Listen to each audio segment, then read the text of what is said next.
All right, there we go. Good morning, everyone. Welcome officially to Monday. Hope everybody had a good weekend. Did you have a good weekend? Meh. Okay. Do anything fun? Or did you sleep all the way through like you said you would? Yeah. Yeah. Good morning. Yeah. I did. We barely did anything. I said I was going to reinstall a thermostat, but I didn't do that. Instead, we binged watched a show called Yellowstone on Amazon Prime, which is a really good show, but it's hard to like stop watching. So we just like binge watched our way through that. So that wasn't good, but oh well. Good show. Lots of people getting killed though. Sorry, no spoilers. No spoilers. So Anna's here. Good morning, Anna. Let's jump back into this and see if we remember. Oh yeah, what we were talking about.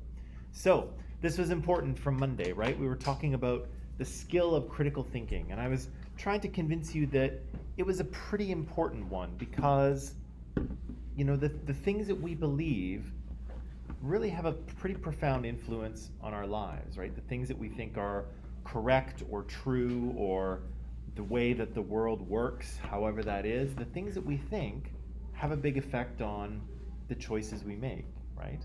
There are people out there who believe vaccines don't work, right? And they believe that, that they're some sort of conspiracy by the government or whatever they think. And some of these people are actually dying, right? Because they don't get vaccinated and then they wind up in the hospital and then they die, right? So their belief, in vaccines, whether they work or not, actually, it's actually kind of a life or death choice for them, as it turns out, right? So, yeah, I think nothing could be more important than being able to kind of evaluate information and figure out if you should believe something or if you shouldn't, right? And again, for some people it has absolutely life and death consequences, right? It's not just school stuff, right?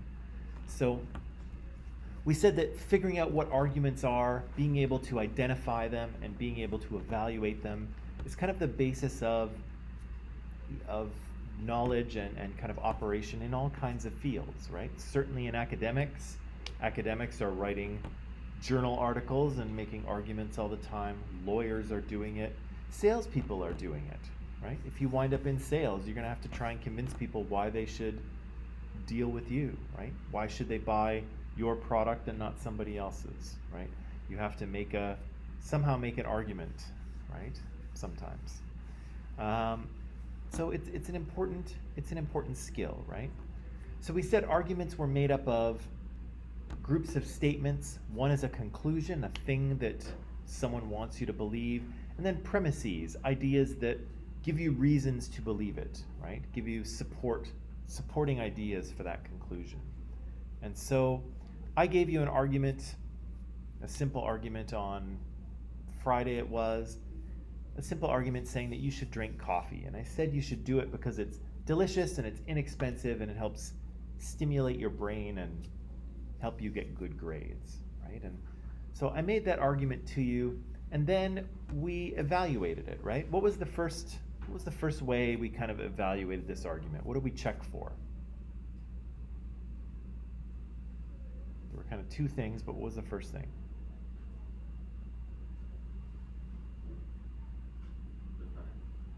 The what? The facts? What do you mean?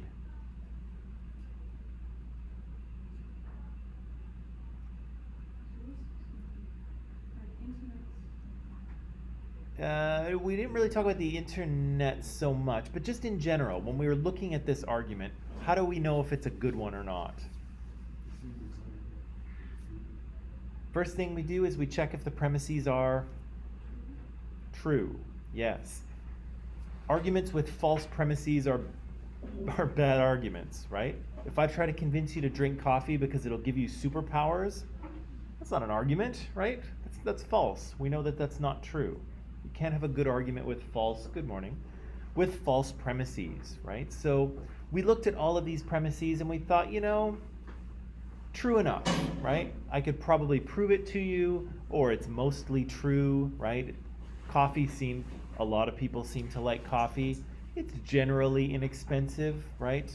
If you have no money at all, then maybe it's expensive. But for most people, a cup of coffee is not beyond their reach, right?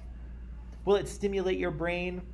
Probably, right? We might have to dig into the science. Some of us have experimented with that on our own. Sometimes it hasn't worked for us, sometimes it has, but we could dig into the science. We could figure out and make sure that they're all true. And what was the second way that I said that we needed to kind of evaluate this argument? Way to check to see if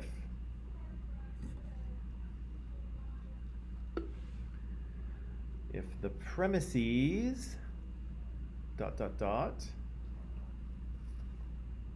logically ... You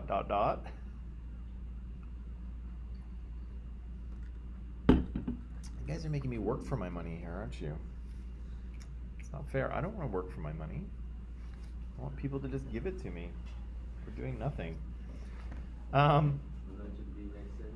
Yeah, do they logically make sense? Are they support for the conclusion, right? Is this a reason why someone would drink coffee, right? And so we looked through here and we said, yeah, these are all reasonably good. People might drink coffee because it's delicious. They might drink it because it's inexpensive.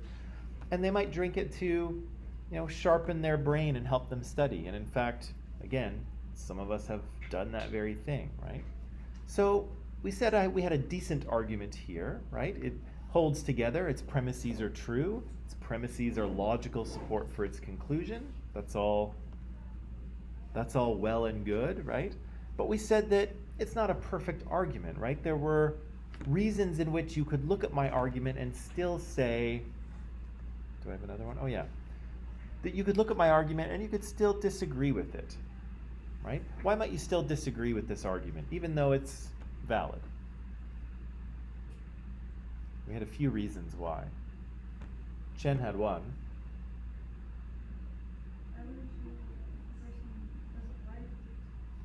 Yeah, right? One of my premises here is the idea that coffee is delicious, right? And you might drink it and say, you know what? I don't see it.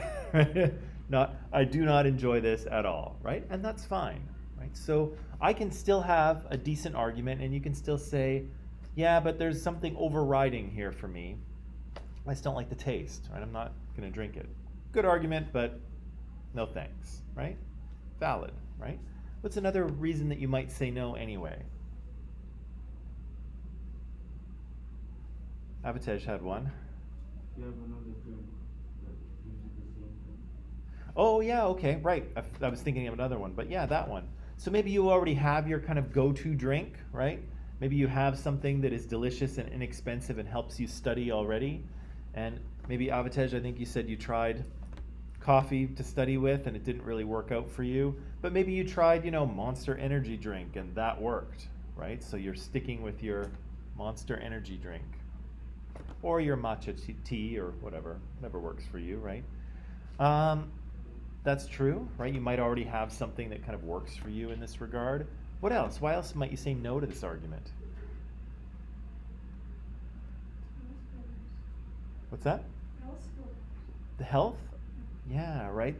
The sort of health concerns, right? Is this healthy, right? Here I am making a recommendation to a bunch of young people whose brains are still developing and wiring, and I'm saying, hey, consume this drug, right? It's a soft drug, but I'm saying consume it, right? And is that good for your brain? Is it good for your overall health?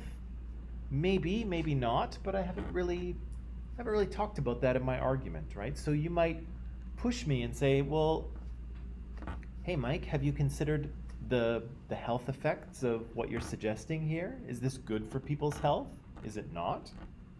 That might be important to know, right? I kind of glossed over that, right? I didn't talk about that really at all. And that might be a very important thing, especially if it turns out that coffee's not good for you, right? That might be kind of a big hole in my argument. What's another thing? Another reason why you might say no?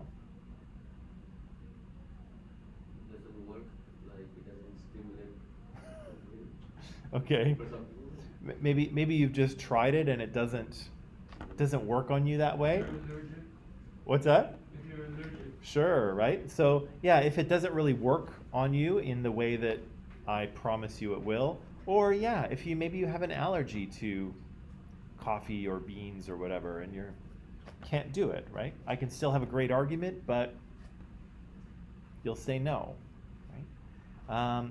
The other one I suggested, I think on Friday, was that you could have a religious issue as well, right? Your religion might forbid you to consume drugs or alcohol, right? And since this is kind of a drug, some people say no, right? No caffeine, no coffee.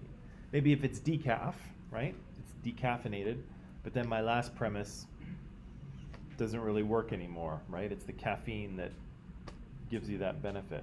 So we had an argument here. I agreed, or I think we all agreed, that it was a reasonable one, right? It had true premises. It had its premises logically supported the conclusion. It wasn't perfect, right? I didn't cover health, for instance, right? People still might say no to it, right, for various reasons, and lots of arguments are like that. And actually, what you'll find sometimes is that there's a lot of good arguments out there, but sometimes it has to do with priorities and values, right? What's most important to you, right? And so, again, I could make a good argument, but you could make a good counter argument based on different values, right? You could say that, well, I think people shouldn't drink coffee, and they shouldn't because of all of these health effects. 1, 2, 3, right? You could make a totally valid counter argument from a different perspective, right? I've kind of forgotten about the health entirely, right? I didn't mention it, I totally ignored it.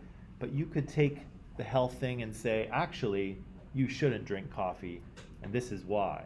It may be delicious and expensive, and it might help you study, but here are all these negative health effects that you should know about, right? So, again, depending on what you think is important, you can turn it around and argue something else, right? So, we won't go there, but where I would like to go is, I would like you to, this isn't homework, by the way, because we're going to do it now, but I want you to create an argument of your own, okay?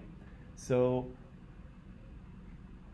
the argument can be, I want it to look just like this, right? Whoops, there we go. Just like this, so very simple, right? Has a conclusion, has 3 premises, right? The premises need to be true. They need to be logical support for the conclusion. And I want you to create this argument of your own, okay? Can be about anything, doesn't matter. Food, pets, sports, movies, school, politics, whatever, right? Whatever you might be interested in or not interested in, make an argument that is valid, okay? So I'm going to give you a few minutes to create this argument, and then I'd like to hear about them so we can talk, okay? So don't worry about the last point there, about the explanation. Don't worry about the explanation thing. Yeah, don't worry about the explanation thing. Just create your argument, okay? A conclusion and 3 premises, okay? Argue anything you want, doesn't matter to me, okay? I don't even have to agree with you.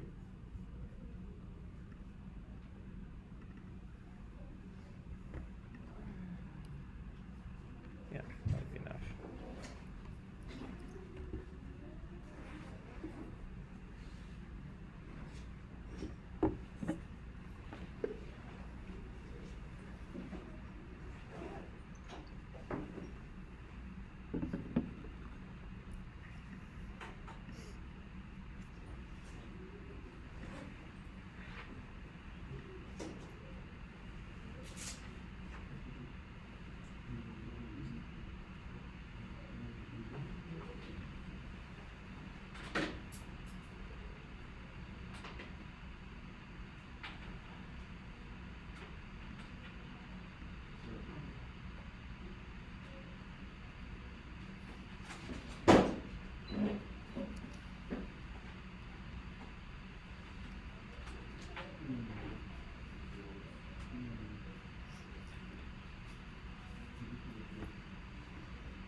Just a couple more seconds and then we'll talk, okay? Very eager to see what we have.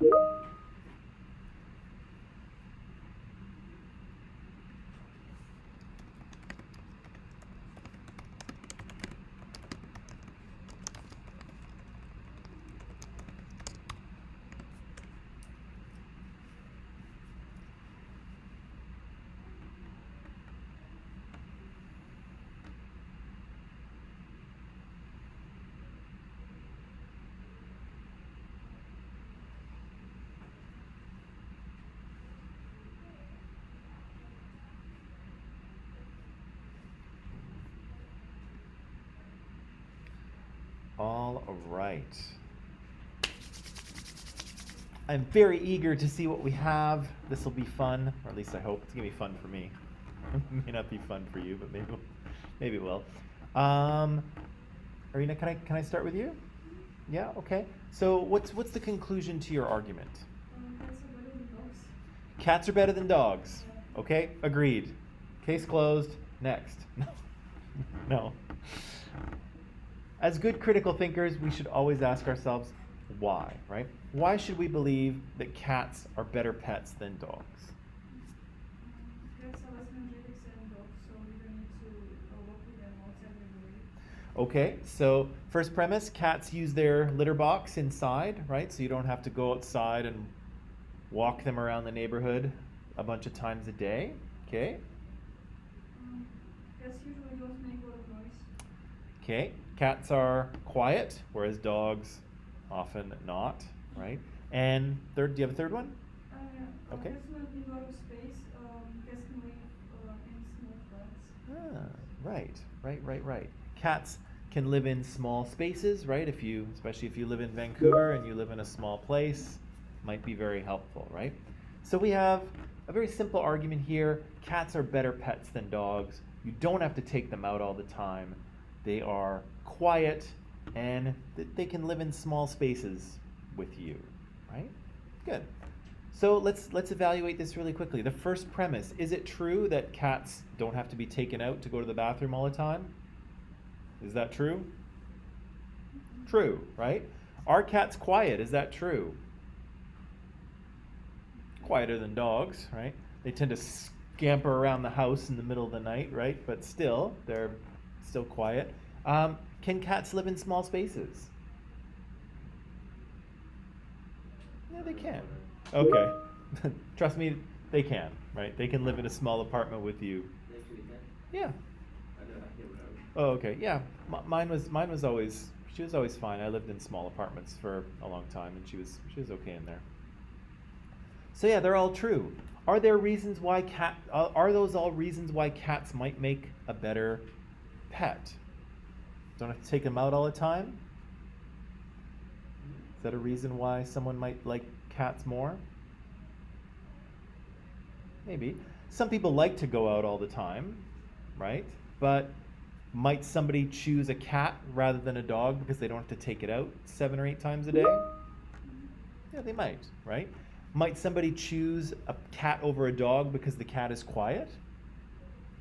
Yeah, they might, right? Might somebody choose a cat because cats can live in a small space and they have a small apartment? Yeah, exactly, right? So do we have a good argument here? Absolutely, right? We absolutely have a good argument. The premises logically support the conclusion, and all the premises are true, right? Or, they'd be very easy to, if you didn't know, you could ask around and most people would tell you that they're true, right? Yeah, good argument. Avitej, can I get one from you? Soccer is better than American football. Soccer is better than American football. Bold statement. Okay, so soccer's better than American football. Why should we believe such a thing? Because over 1 billion people watch soccer. Okay. And quite less watch rugby. Okay. So the first premise is that over 1 million people are watching soccer at any given time, and far less people watch football, you think? Okay. Only 1 million? That's it? 1 billion. Oh, 1 billion. Okay, sorry. That sounds more. I was gonna say I'm sure there's 1 million people watching football in the United States. Okay, 1 billion people are watching soccer. Okay, good. Second premise. It's easy to play. Soccer is easy to play, right? All you need is a ball, really, right? And some people who want to play. Good. And what about the third one? Less injuries. Less injuries. Okay. And not too severe. Yeah, but those soccer guys really make a big deal about it, though, right? They're like, oh, and then the ref gives the other guy a penalty, and he's like, oh, I'm okay. Sorry, I'm teasing. Okay, soccer is better than American football, right? That is the conclusion. Why should we believe that? Well, far more people seem to be watching soccer than football, right? And I assume you could find us the data for that, right? The official data. Soccer is much easier to play, right? You don't need a bunch of equipment and things like that. All you need is a soccer ball. And the third one is that soccer is a much safer sport, right? People don't have to injure themselves in order to play it, right? So, very quickly, are all those premises true? Are more people watching soccer? I imagine that's true. I don't know for sure, but I'm sure if I pushed Avitej to find the data, he would find it for me, right? I think that's probably true. Is it true that all you need is a ball? Play soccer? Yeah.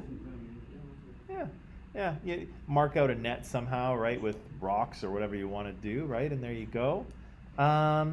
Is it true that it is a safer sport than American football? Yeah, right. Yeah, soccer players don't have really equipment on, but they're not really supposed to contact each other either, right? Sometimes they do, but they're not supposed to. Yeah, so are all these premises true? Yes. Are they reasons why someone might think soccer is better than football?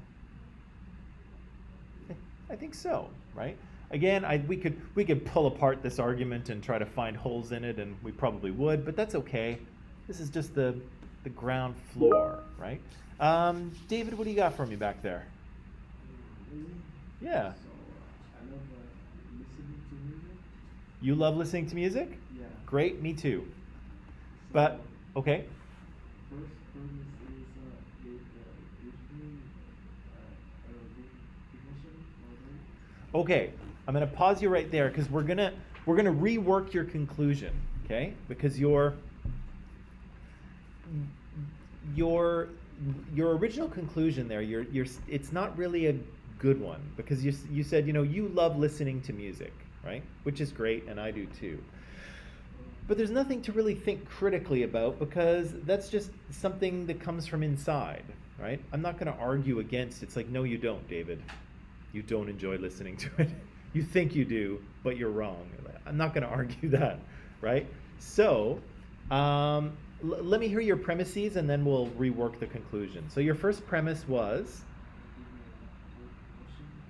yeah, yeah. So you can, or sorry, say that one more time. give me a good emotion. Yeah. Nowadays, Yeah, listening to music can kind of like cheer you up or get you going, right? Especially if you listen to positive music, right, or upbeat music, then it makes you feel better, right? Great. What's your second one? I can improve my English. Oh, right. If you're listening to music in a language other than you speak, right? If you're trying to improve your English and you listen to English language songs, that can help you with your English, right? Good. And third one, if you have one. It boost my creativity. Okay. Yeah, it kind of it's inspiration, right? It kind of feeds your creativity in a certain way, right? Great. All of those are great premises, right? I guess they're reasons why you enjoy listening to music. But again, let's turn it into an argument. So how can we change your original conclusion to be kind of a stronger argument? Or try to convince other people of something. Listening to music is the best activity. Yeah, sure. Listening to music is a great activity. It's a great way to spend your time. It's a beneficial thing for you to do. However you want to kind of phrase that, great, right? Listening to music is something that you should do, right? And why? Because it boosts our emotions. It can help us with a foreign language, and it kind of feeds our creativity. It inspires us, right? Are all of those things true? Yeah, I think they kind of are, right? Are they all reasons why someone might listen to music? 100% they are, right? Good argument? Fantastic, right? We had to tweak the conclusion a little. Still awesome. Chen, what do you got for me? Everyone needs to have a laptop. Everyone needs to have a laptop. Everyone must have a laptop. Really? Why should we believe that? Because it has the same function as computer, but it's more convenient because you can carry. Ah, okay. So you get all the same benefits of a desktop computer, but it's portable, right? You can carry it around wherever you go. Much more convenient. Okay. It has larger capacity than handphone.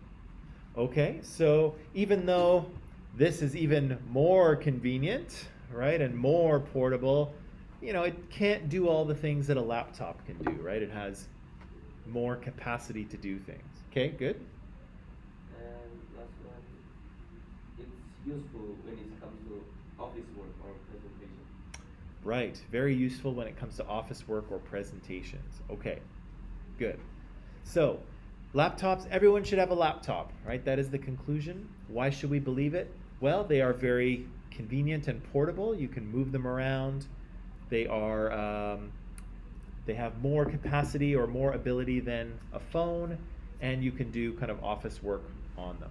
Okay, are all of those things true? can do office work, they can do more than a phone, they're more portable than a desktop. All true? Are those reasons why people should choose a laptop? Might someone buy a laptop because it's more convenient and portable than a desktop? Yeah, that's why I bought mine, and probably why you guys bought yours too, right? Is it true that while phones are more portable, they just can't do all the things a laptop can do? Yeah, although phones are getting pretty good, but still, some things are hard to do on a laptop, right? Might someone buy a laptop because they can do office and presentation things on them? Yeah, right? Do we have a good argument here? Yeah. And I think the only thing I might say about your last one is that, well, you can do office stuff on a desktop too. Right? So your last premise is kind of a little weak because it's not a reason why someone might buy a laptop. Right? It's a reason why someone might buy a computer in general. But it's not kind of laptop specific. So that last one's a little, it's not the strongest one, but that's okay. That's okay, right? It's good to kind of go through the exercise here. So Cleo, do you have one for me? What do you got? People should start drinking matcha? Okay. Sure. Why should we do that, Cleo? So it has lots of antioxidants? Okay. So you drink it as tea, right? Usually you can do lots of things with it, I guess. But if you consume it, it's lots of antioxidants. That's good. Okay. What else? It does what? Okay. Promotes a healthier cholesterol level. Good. Okay. And third one, if you have one? Maintain your bones? Strengthen my bones. Okay, good. I could use that. Okay, so here we have a simple argument, right?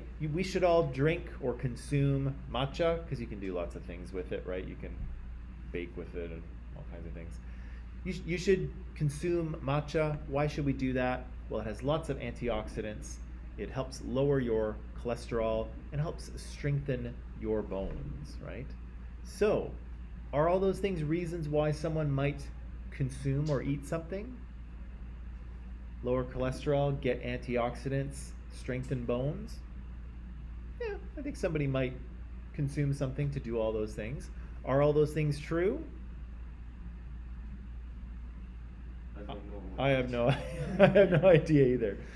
We would have to kind of we would need to see the proof, right? Cleo would have to say, well, can you show us something where matcha has been demonstrated to, lower cholesterol, strengthen bones, does it have lots of antioxidants in it, right? I trust Cleo, so I'm sure that she's giving us good information here, I suspect, but I don't really know for sure, right?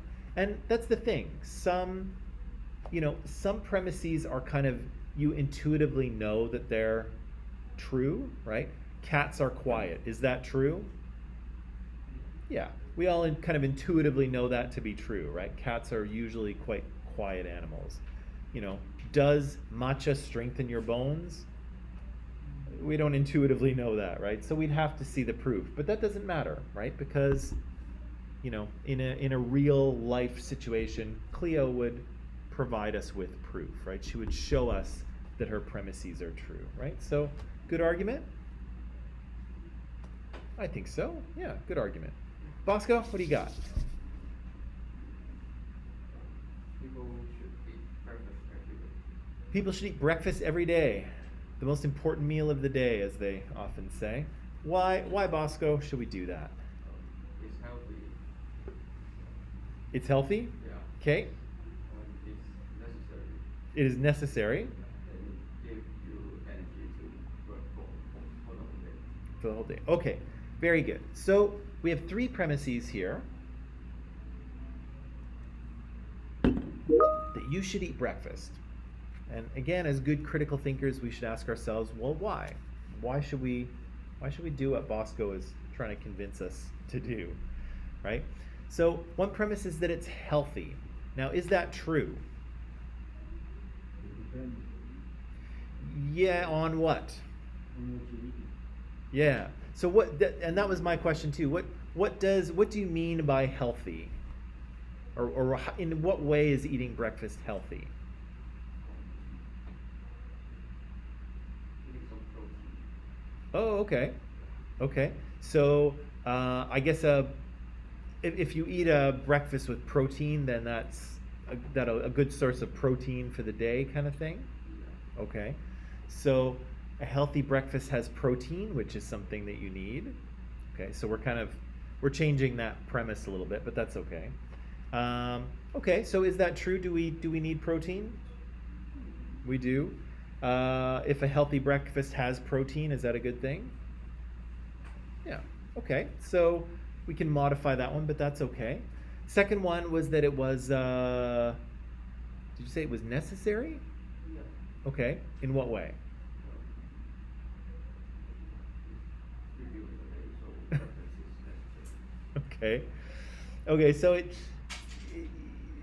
I guess part of this is that we do have to eat, right? You have to eat sometime. You can't never eat, right? People suggest that you have 3 meals a day, right? And so it does make sense to have one of those meals in the morning, right? What do you think about this as a premise?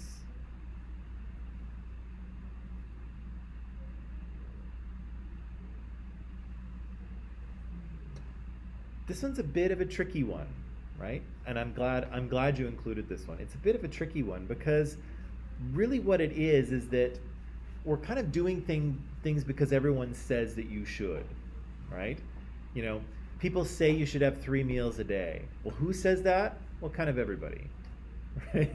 So it's just kind of like commonly known, right? But it's kind of one of those things that we do just because we think we're supposed to, right? Why not 4, right? Why not 2, right? And I think, to be honest, the 3 meals a day thing comes more from like the Industrial Revolution and the factory system, and it was easier to like, you know, to get people to eat only once during the day, so they'd have breakfast at home, and then you'd just give them a lunch break at the factory, and then they'd eat at home, like they'd eat dinner when they got home, so you only had to give them one food break in the middle of the day.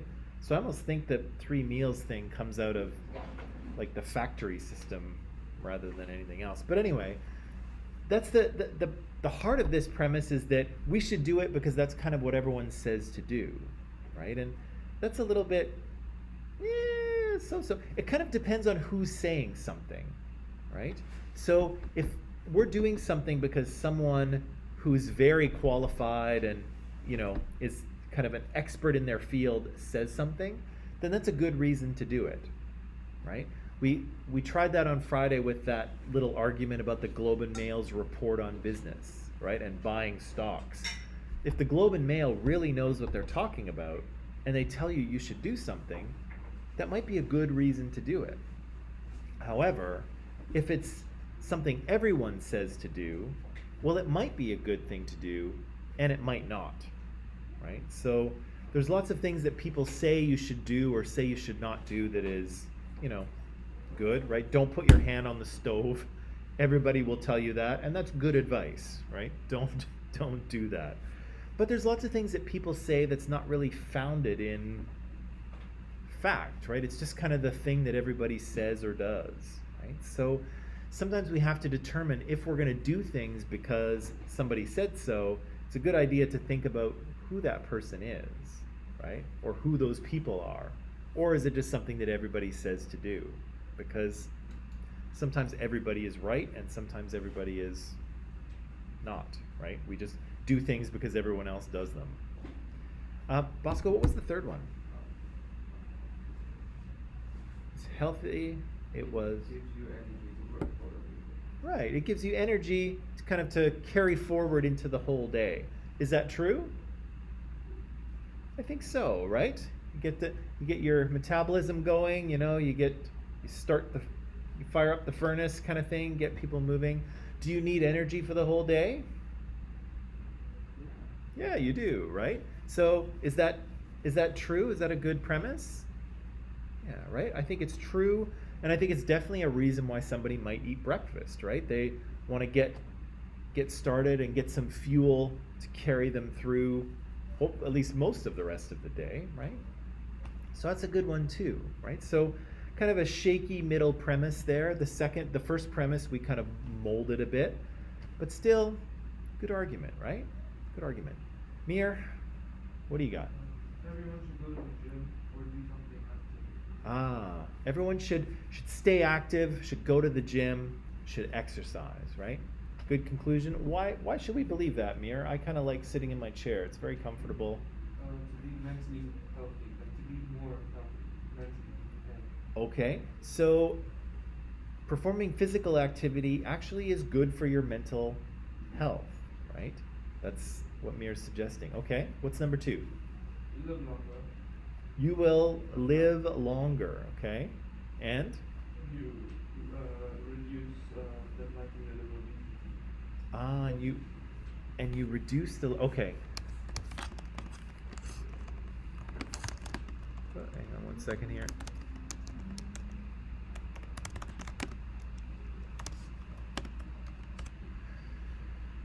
Right. Okay. So Mir's argument is that we should all be active, go to the gym, engage in some sort of exercise, right? Why should we do that? Well, physical health is good for your mental health. Is that true? I think it is, right? We could push Mir a little bit. We could say, well, can you show us some evidence? But I think Mir would be able to find that evidence pretty easily, right? Is that a reason why someone might exercise for their mental health?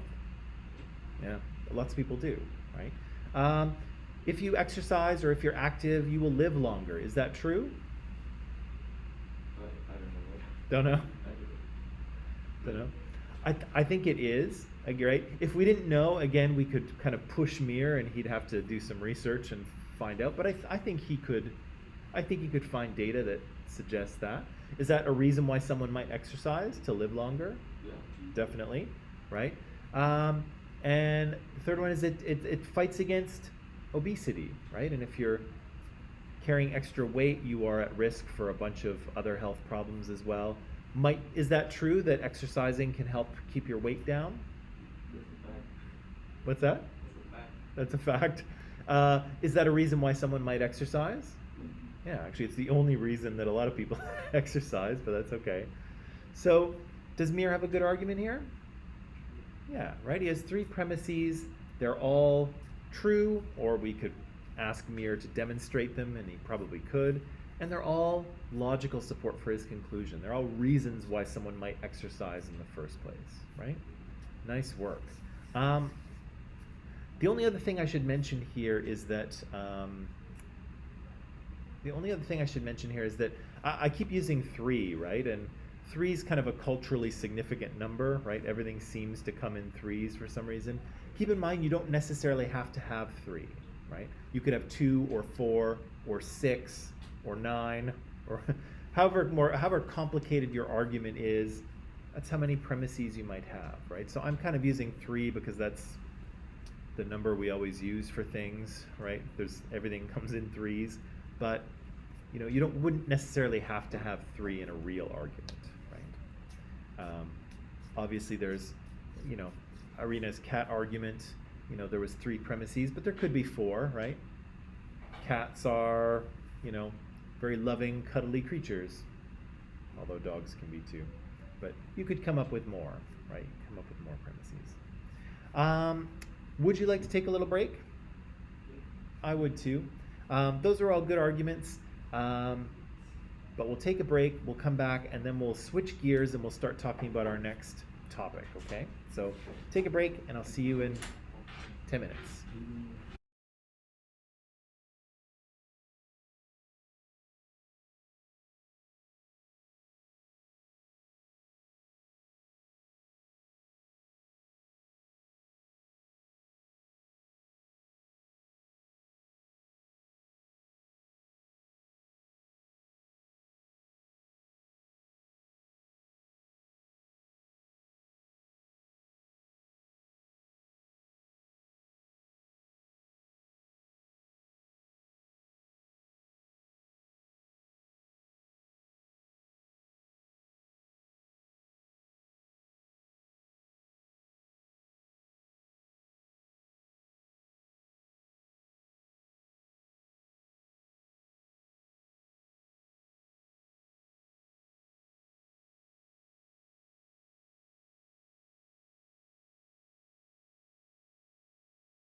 Okay, so we are officially back. We're gonna leave that. We're gonna leave that critical thinking for now, but of course we will come back to it, and I'll try to sort of augment that basic kind of skill set we have with more, right? But we're gonna switch and talk about something a little bit different. Okay. Now, this is going to be really important for the understanding of this course. I'm not really sure, like, when the Ministry of Education said that, here's what we're doing a social justice course, it took me a little while to figure out what it was. And the way they kind of created it, it almost sounded like it was supposed to be a history of social justice or something, but it was really weird. But really what it is a sociology course. And so, or at least that's how I'm teaching it anyway. And so to kind of understand social justice, to understand how these things work, you have to talk about society, and you have to talk about culture, and you have to talk about socialization. That's if you don't understand those things, then a lot of the other things aren't really going to make sense in the way that they need to. Okay, so culture and socialization is going to be a really important part of how we understand things going forward. Okay, so that's kind of why we're starting here. Okay, now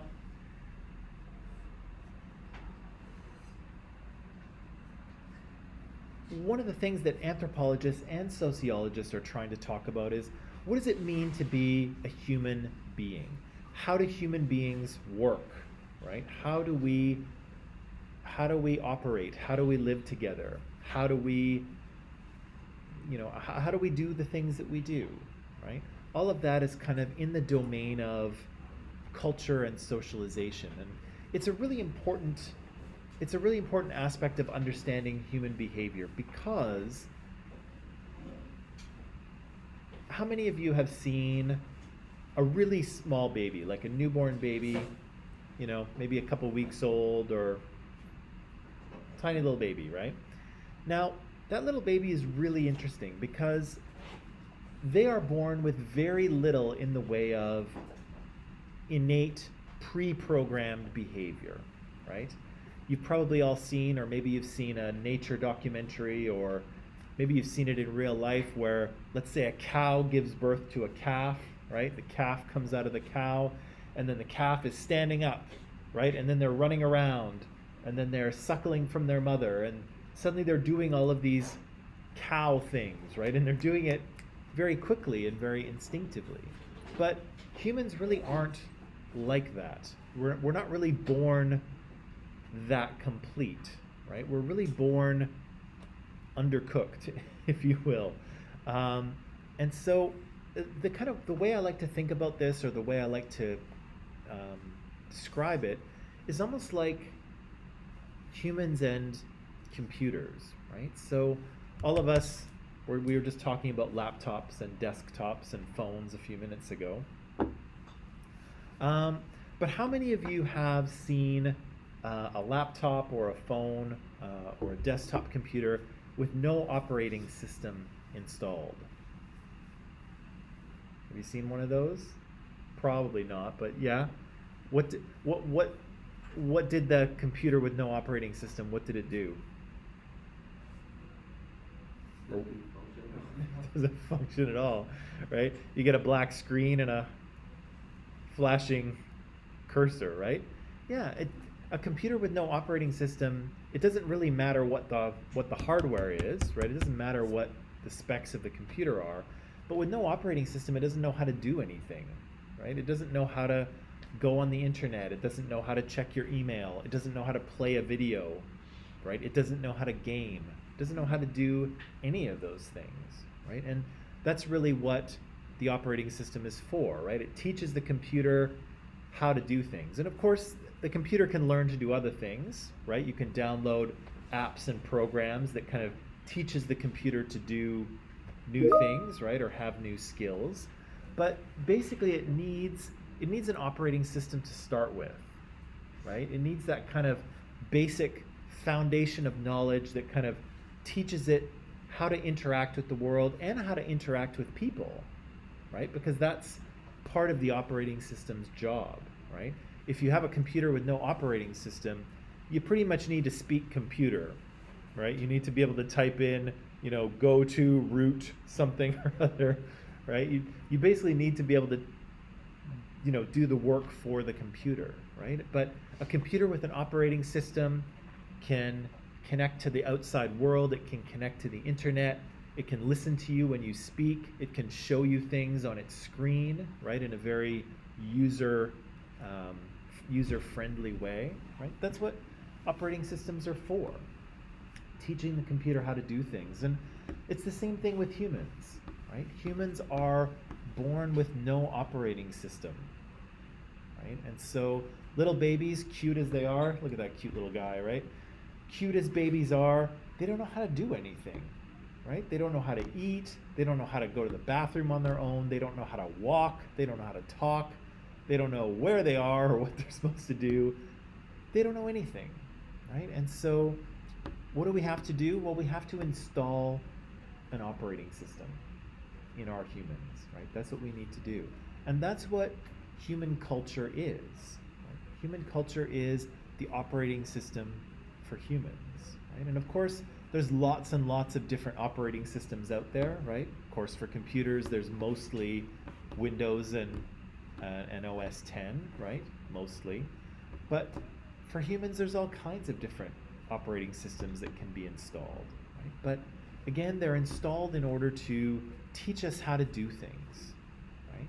Teach us how to interact with the world and interact with each other, just like computers do, right? And so this is the process that we'll call it two things. An anthropologist might call it enculturation, right? The process by which you are taught your culture, the process by which your operating system is downloaded to you, right? And it takes a long time, right? That little progress bar, installing. That little progress bar takes years and years and years and years. And I would argue that in some ways it never really stops, right? There's certainly times when you're learning a lot, right? When you're quite small, when you're little people, kids learn a lot of things, right? They learn how to behave and walk and talk, and then they're going to school and they're learning things in school. They're learning an unbelievable amount of things in a pretty short time, right? But I would suggest that we're learning culture all the way through our lives, right? Maybe a lot in our early years, maybe a little bit less in our later years, but we're still kind of going through this process all the time, right? It should be said that this is not a voluntary process, right? We don't choose to be encultured, right? You can't choose to be encultured. You are, right? And it's happened to all of us already, and it continues to happen to all of us, right? The other thing you can't do is you can't kind of put your culture aside, right? You can't take what you've learned and how you've, kind of grown up, and you can't put that aside any more than a computer can say, well, actually computers can do this, but computers can't like shut off their operating system and just do whatever they want, right? They kind of have to use their operating system to do the things they want to do, right? And it's the same thing with humans. We have this kind of cultural knowledge. We have a way of thinking and being and seeing the world, and that's kind of how we operate, right? You can change your beliefs, right? Maybe some things your culture taught you, you've decided that, you don't really believe that, or you think a little bit differently, and that's okay. Maybe some things you still believe that, from your original cultural upbringing, and that's good too.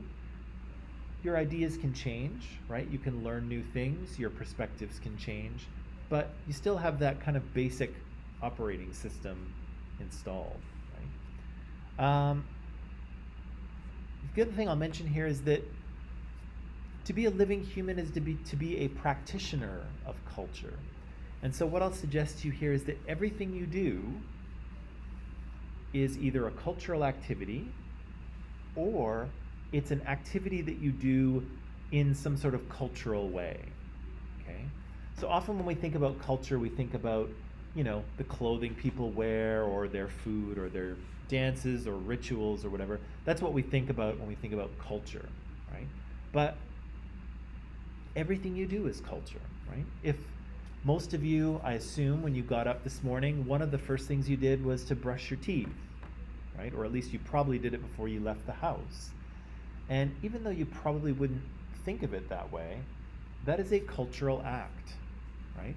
I don't know about you, but my culture tells me that, yes, you should brush your teeth before you leave the house, right? Because you need to take care of your teeth, otherwise they'll rot and fall out of your head and it'll be gross. And also, otherwise your breath will be really bad and nobody will want to talk to you or go anywhere near you, right? That's what my culture teaches me. And so every morning I get up and I brush my teeth, right? It's a cultural act. We wouldn't think about it, right? Most people don't think about brushing teeth as cultural, but it is, right? And even eating, right? Eating is one of the few things that we have an instinct for, right? We, as living organisms, we know we need to consume food, but we always eat in a cultural way, right? We choose foods that our culture has said are foods, right? I don't see you guys out there eating grass or leaves from the trees, right? I assume most of your cultures have said, we don't just pull grass and leaves out of the ground and eat them, right? That's not correct, right? Maybe some leaves are okay to eat, but we don't do that, right? We have certain foods that are foods. We have certain things that are not foods, right? A lot of cultures say that, my culture says that insects are not food, right? Some cultures do, and that's fine, but my culture said insects are not food. This is food. This is how to prepare the food, right? This is how you eat the food, with a fork or a spoon or chopsticks or your hands, right? Maybe you chew with your mouth open, or maybe you don't, right? Maybe you eat with other people, or maybe you don't. There's all these we eat in a cultural way, right? So the instinct is to eat, but then we do that eating in a cultural way, right? And so everything you do, everything you think, everything, the way in which you see the world, all of that is cultural, right? For all of us, And so we'll say culture is this. We'll say that it's a system of shared beliefs and values and customs and artifacts that are common to the members of a society, okay? So, yes, that's what we'll call it, okay? Note the shared part of it, right? The idea that, yes, we have all these things, but we have them in common, right? If we're from the same culture, we have these things in common with other people. And again, it's not to say that everyone is identical, right? We're not clones, we're not robots, right? Do you think the same as everyone from your culture? Exactly the same? No, right? Generally the same? Maybe, kind of, right? But I don't think exactly the same as every other Canadian, I guarantee you, right? We're all individuals, but we all have kind of a similar outlook, right? We have a similar way of looking at the world, more or less, right? Now, to this was my concept of culture. Sorry, I'm just trying to think about where I am. This is interesting because some of what we're talking about here I talk about in my anthropology class, but I talk about it differently. And so I'm trying to go between the two classes and say what I want to say. It's a little weird. Oh yeah. So like I mentioned, there's some surface parts of culture that we're all used to seeing and thinking about, particularly if we're thinking about a different culture, right? That stuff on the surface is often what you see first, right? Their food, their dress, you hear their language, you hear about their rituals or customs or things like Chinese New Year or whatever, right? Things like that. But often what you don't see is the more important and the more significant parts of culture, right? And so if you look at some of these things here, you'll see that we all have different ideas. Well, we all have ideas that are culturally taught about all of these things, right? How do you have a conversation with someone, right? What things are, how do you be polite? Every culture has a different idea of that, right? Concept of time, right? Is time to be observed, right? If you have a meeting at 12 o'clock, must you be there at 12 o'clock exactly, or maybe 10 minutes early? Or do you come from a culture where things are a little more loose, right? And you show up hopefully around 12 unless something else happens, right? Some cultures are a little bit softer with time, right? Things happen, when they happen, right? Some cultures are very rigid about it. Notions of personal space, right? So every culture has an idea about how close, you should, you kind of, when you're interacting with people, how close should you be, right? And so, if I bumped into one of you waiting for the SkyTrain, and we came up and we talked for a minute, there'd be kind of a space that we would be standing apart, right?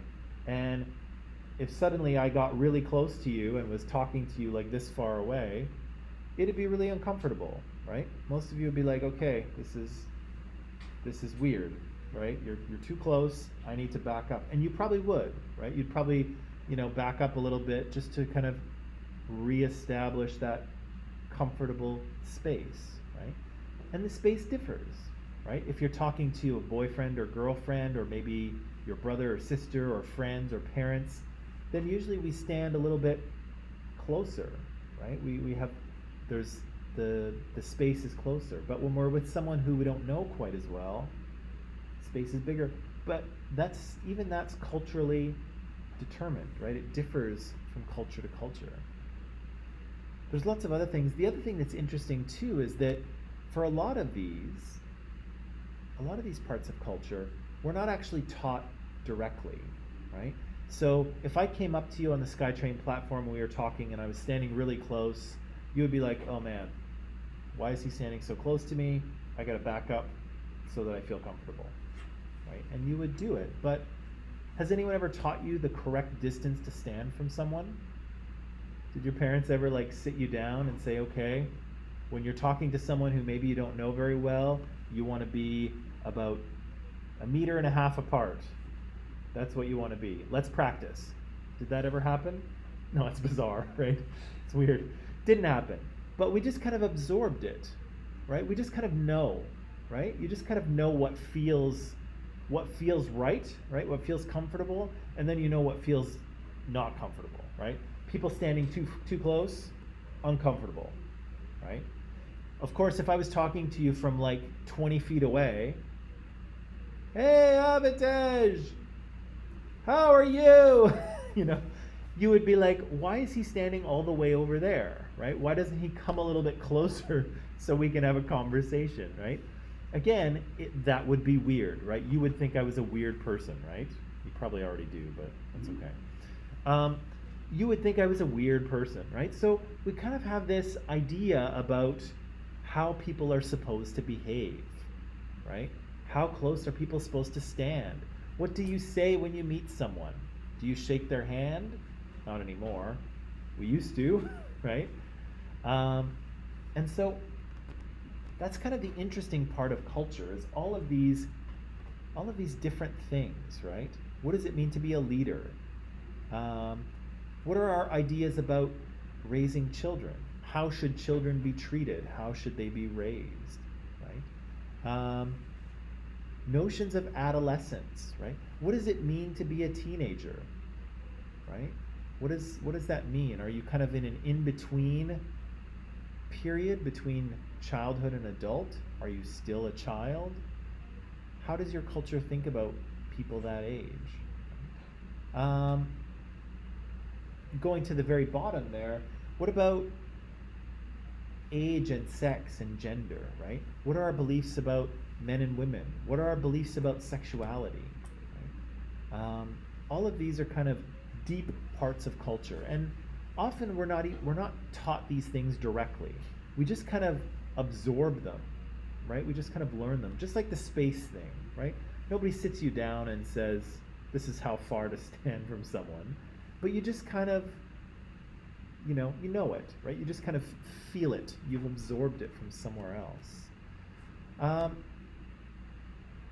But still, this is an important part of what it means to be a human being, right? This process of downloading your operating system, this process of enculturation. Clifford Geertz says that part of the reason we go through this process is because we want to impose meaning on the world, right? Humans want to know what things mean, right? They want to know the significance of something. Animals don't really care, right? Cats don't care about the significance of anything, right? Your cat can look out the window and look at the rain and not wonder where it comes from or what it is or why it happens, right? They're just looking out the window at it, right? But humans want to know, why does it rain?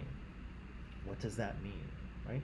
And Geertz here says, yeah, if we didn't do that, our lives would be chaotic, right? They would be emotions and events and nothing would mean anything, right? It would be all sound and fury and signifying nothing, right? And so Geertz here says that humans are animals that are incomplete or unfinished, and we complete ourselves through culture. And that's a very, very true statement, right? In one sense, it's obviously true, right? Because, again, a human baby, if you don't teach it anything, it doesn't know how to do anything, and it will probably die, right? It needs to be taught. It needs to be enculturated. But the other interesting thing that's happening, this is really interesting, is that, have you guys ever heard of feral children? Feral? F-E, it's like this here. There we go. It's like that, feral children. Feral children are children that are like lost in the wilderness when they're very, very young, and then they kind of manage to survive, and then they're found later on. It's not very common, especially anymore, but there are historical cases of this happening. Has anyone seen or read The Jungle Book or Mowgli? Yeah. So Mowgli is a feral child, right? And that fictional story is based on real life things that have actually happened. No talking bears, unfortunately. But so feral children are kind of interesting because in the few cases where this has actually happened, so a very young child is lost in the wilderness, manages to survive, and then is found again. What happens, of course, is that people try to start teaching this child, right? They bring them in from, they teach them how to eat, and they teach them to wear clothes, and they start teaching them language and all of this. And what they find, which is really interesting, is that no matter how hard you try, and no matter how hard the child tries, their kind of cognitive ability and their language ability has a real limit to it. And the limit is like that of like a 6-year-old child, okay? So it doesn't really matter how old they get after that. It doesn't matter how hard they try. They just can't seem to become better at language and better at school subjects. Any idea why that might be? Why do they have this kind of limit? Why don't they get any better? It doesn't matter how hard they study. Just don't get any better. Well, what's happening is that when you're young, when children are young, their brains are kind of developing and wiring, right? And they're trying to learn things. And so if they start to learn things, then that will create new connections and new wiring in the brain, right? So when kids are a certain age, you may have seen this if you've been around small children, they start to talk, right? And of course, they're not saying words, right? They're, it's all gibberish, right? It's all just sounds and It's ridiculous and it's funny to listen to, right? But they're babbling on all day long. And what do their parents do? They try to get them to say things, right? Say mama, say dada, or whatever, right? They start to teach them, and the kid starts to respond. And as the kid starts learning those things, there are little neurons in the brain that are growing and connecting with others and growing more, right? And so that's the case with human children, and that's why they learn so well, right? That's why a kid who starts playing piano when they're 4 will be like incredible when they're 20 or 30 or whatever it is. If I start playing piano now, never be that good, right? Because kids' brains are primed to learn, right? Those neurons are trying to grow, and if you feed them with knowledge and skills and language, then their brain will wire in that way. If you don't, the brain will try to get those wires going, but then it's like, oh, okay, nothing's happening, right? There's no language, we're not being taught, and it kind of shuts down that part of the brain, right? The brain's like, okay, we're not doing that, and so it stops. And interestingly, that's kind of the opportunity for that to happen. And if it doesn't happen, those kids don't really grow those neurons, right? Their brain doesn't develop in the same way. So not only do we complete ourselves through culture by teaching us the things we need to know, but the teaching actually changes the way your brain is wired. The learning of those things changes the structure of your brain. Imagine if every time you updated your operating system on your phone or your computer, this is where my analogy doesn't work. Imagine if every time you updated your software, your computer got faster. It got more memory, right? You update your operating system, suddenly your processor's operating faster, right?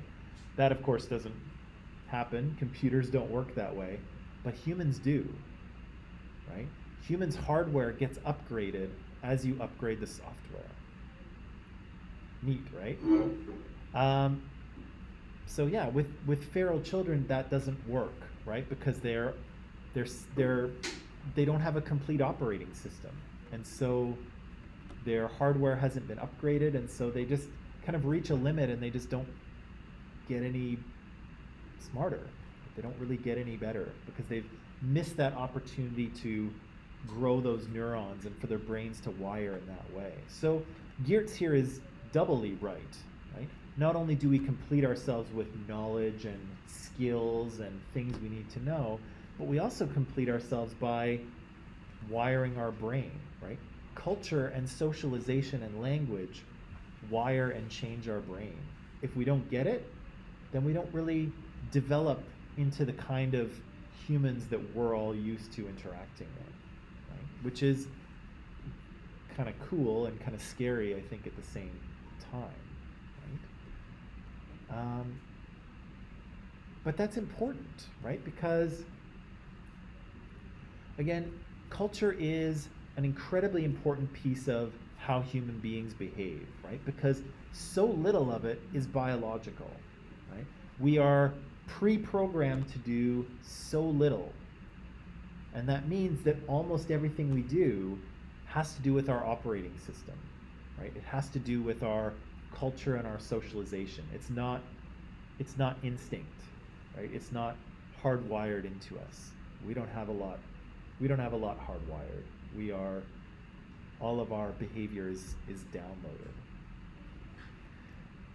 So this is kind of the term that I'll use going forward. I know I said enculturation before, but in the spirit of sociology, I think we'll call this socialization, right? And this is the process by which we learn the norms of our culture, right? The correct behaviors, the correct kind of ways of doing things, ways of behaving, all of those are part of our socialization. Again, it's happened to all of us, right? We have all been socialized already, and we continue to be, right? We continue to be socialized all the time, right? So even though we know social rules, for instance, we will constantly kind of make sure that we follow them, right? I talked about this the other day, right? If I come in tomorrow wearing a dress, right? Is that really allowed by my culture? I can, but are men supposed to wear dresses? Not really, right? You can, and you know, there's lots of, we'll get to that later, but in theory, men are not supposed to wear dresses, right? And so if I wear one tomorrow, what do you think's going to happen? What will happen if I get on the SkyTrain, beautiful dress? People will look at me strangely, right? What else might happen?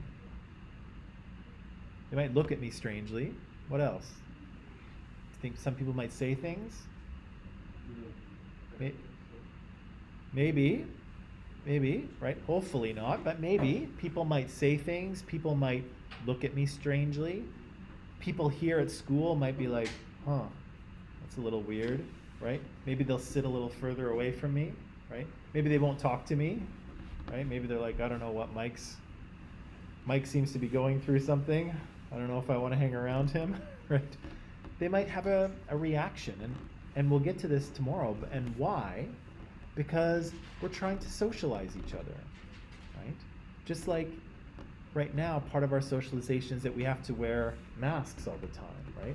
And if we're not wearing them, then people are going to start looking at us to make sure that we are, right, David? Right, David?